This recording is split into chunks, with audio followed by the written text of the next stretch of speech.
معاكم من استاد القاهرة مشاهدينا الأعزاء وأسرة الكاميرا في الملعب تتابع هذا اللقاء بين الزمالك والإسماعيلي. تعالوا نتابعه ونشوف أخباره إيه.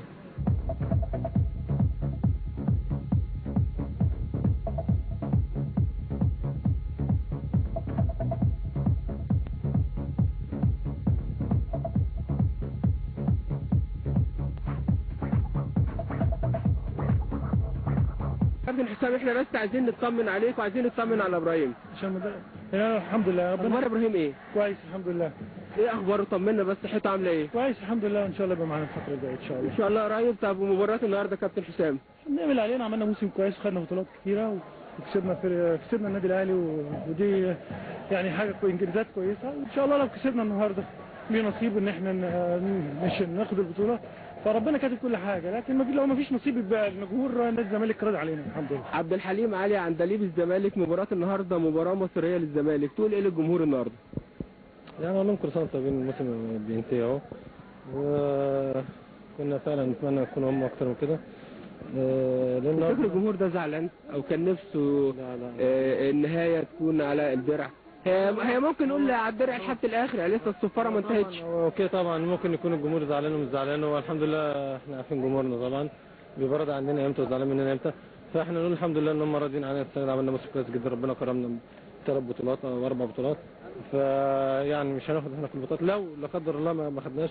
في ماتش احنا بنلعب لاخر دقيقه، وفي ماتش لسه مع الاسماعيلي النهارده، مباراه قويه فريق كبير، وما نعرفش نتيجه الاهلي هتكون ايه هناك، انما احنا بنلعب للنهايه واللي ربنا يريد له البطوله هو اللي هيكون. يا كابتن غالب الغندور، تقول ايه لجمهور نادي الزمالك النهارده؟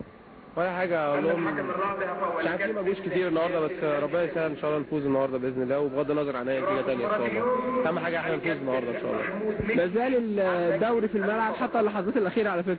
طبعا كل حاجه متوقعه، فريق بفريق قوي والنادي الاهلي لازم يفوز واحنا برضه لازم نفوز، ونتيجه الدوري مش هتبان غير على بعد الماتش، يعني الساعه 7 ان شاء الله. كابتن احمد رمزي معانا من خلال الكاميرا في الملعب، ولحظات قبل بدايه المباراه، مباراه حساسه والاعصاب مضغوطه، ولكن في كلمه تقولها لنا وتقولها لجمهور الزمالك وجمهور الكره النهارده. لا، هو الكلمة الأول هقولها للاعيبة نادي الزمالك. الحقيقة سوبر أول أفريقيا محليا عاملين موسم كويس قوي، لعيبة رجالة عملوا اللي عليهم. بقول لهم إن إحنا النهاردة في 3 نقاط إن شاء الله إن شاء الله بإذن الله لو ربنا أراد نحصل عليهم، وبعد كده هبص لنتيجة لقاء النادي الأهلي، وبشكر جمهور نادي الزمالك، بشكر مجلس الإدارة، بس بعد المباراة ببص لنتيجة النادي الأهلي، لكن خلال الماتش لا، أنا عندي ماتش هنا. شغالة. لا إطلاقا عندي ماتش هنا.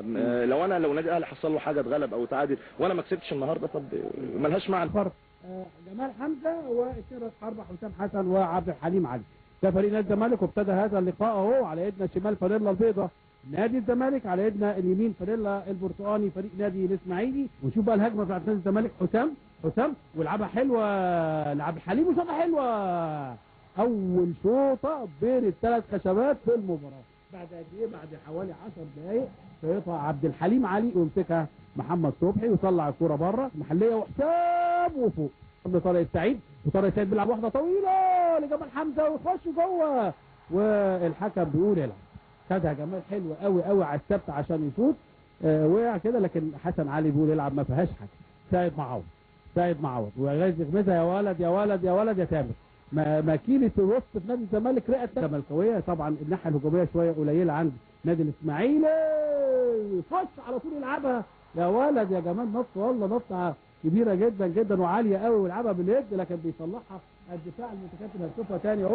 هنشوفها تاني اهو، ويخش يلعبها جمال حمزه ويطلعها دفاع نادي الاسماعيلي، وتاني بيلعبها الناحيه المميزه عنده المره دي مش اوفسايد، وعايز يلعب كوره بالعرض خطره. يا الكوره دي هنشوفها تاني اهو، سامي الشاطر بيلعبها بالعرض ويخش على طول بيلعبها حلوه. احمد فتحي ضربه رقم 12 سيد معوض هو اللي لعبها، والله سيد معوض هو اللي لعب وقمصان شوطه جامده على طول بيطلعها، كان احمد صالح وهجمه وخطره، والكوره اللي بالعرض وخطره. جمال حمزه يلعبها، يا الكوره دي يا طارق يا سعيد، يا الكوره دي يا طارق يا سعيد، شايطها ايه بس يعني ما ملتش في وش رجله قوي، لكن يا دوبك شب على شمال محمد صالح، ورايح له سامي قمصان وعايز يغمزها حسام حسن، لكن تطلع بره وتبقى ضربة مرمى لنادي الاسماعيلي. عكس الكرة بالعرض، كرة حلوة وثلاث حلوة، وجمال بيصلح لطارق السعيد وبيلعبها طويلة وهوبا جول. نشوف بقى مديها ايه، مديها نشوف ايه، مش عارفين بالظبط لسه مش باينه، لكن كان في رايح وكان في اتصال مع محمد عبد الله وجمال حمزه عايز يشوط، وجمال حمزه وشوطه حلوه، هيباصي ولا يشوط ولا شاطها وتطلع الكوره فوق، ضربه مرمى لنادي الاسماعيلي. داخلين على الدقيقه الثانيه في وقت بدل الضايع، ودخلنا فعلا على الدقيقه الثالثه، ويصفر فعلا الكابتن حسن علي عشان ينهي احداث الشوط الاول. كابتن وليد، يمكن لاعبي الزمالك وجمهور الزمالك في استاد القاهره بيتابعوا هذا اللقاء، ولكن العيون والقلوب ايضا مع لقاء المقاولين. هل نتيجه الاهلي من الممكن ان تؤثر ايجابيا على اداء الزمالك النهارده؟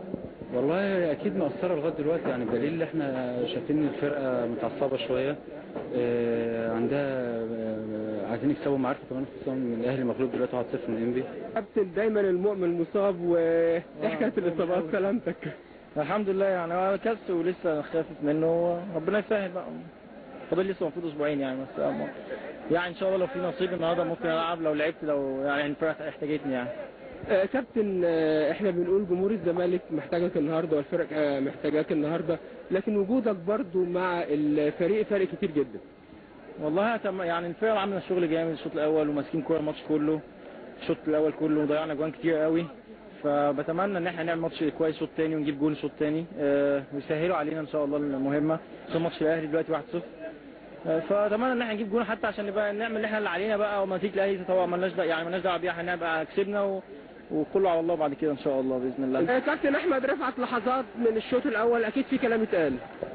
طبعا الفرص بس ضيعه، يعني الفرص اللي ضاعت مننا دي يعني المفروض يعني تيجي، لكن هم ان شاء الله في الشوط الثاني هيقول لهم على الاخطاء اللي واضحه جدا جدا. هل نتيجه مباراه الاهلي وانبي من ممكن تؤثر سلبيا على اداء الاسماعيلي ولا مالهاش علاقه؟ دعوه بيها، انا ماليش دعوه بنتيجه الاهلي، ماليش دعوه، انا ما بلعبش على بطاقه الدوري، انا بلعب ماتش منفصل وعاوز اكسب فيه. طب تعليقك على الشوط الاول ايه؟